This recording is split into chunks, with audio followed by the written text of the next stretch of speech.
my god, kamu. Oh, depa nak minta kat demo dak. Depa nak minta kopi ais bang, kopi peng. Baik. Kopi peng ni dia kalau salah cara, dia memang tak boleh nak otter lah. Macam biasa juga susu Marigot. Api kepala cancah dah nak dongaklah kepala. Oh, api kepala cancah. Susu banyak bang. Loh, susu banyak pasal kita nak main benda-benda kau. Tu dia boleh dah. Oh my god, kamu. Tu ambil prank. Dia satu senduk satu ayak 9 satu senduk bukit tau. Lepas tu ayak pula tak mau gelak sangat, tak mau cerah sangat. Tepi sikit kacau. Oh ya Allah. Dia nak gelak. Tak ada kuasa tu lah.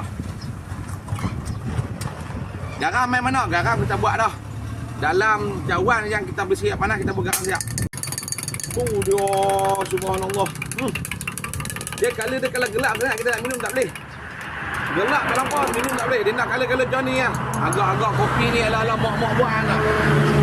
Kopi ala-ala mak buat. Yang paling penting kali kena ada apa? Kena ada air lah. Sebab kita nak buat kopi air.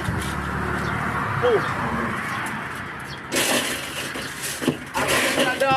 Air jangan nak tak sini. Aduh, depa ni. Kopi yang kita pakai kopi Hafiz.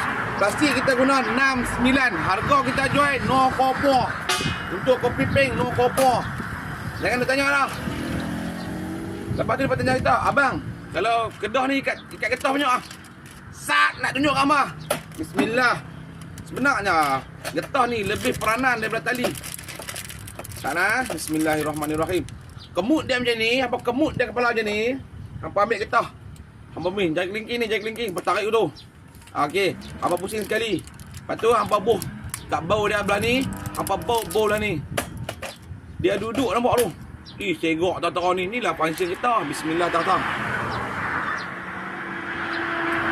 Susu lemak tu sampai. Baik tak kuat sangat. Tu yang kita nak. Kalau kuat sangat dia sampai kat tekak. Bila ayat tak ada. Dia duduk rasa tu. Lepas tu dia nak cucuk rokok tahu. Apa-apa resipi ni saya halai. Dunia. Kambing duk atas lori ni.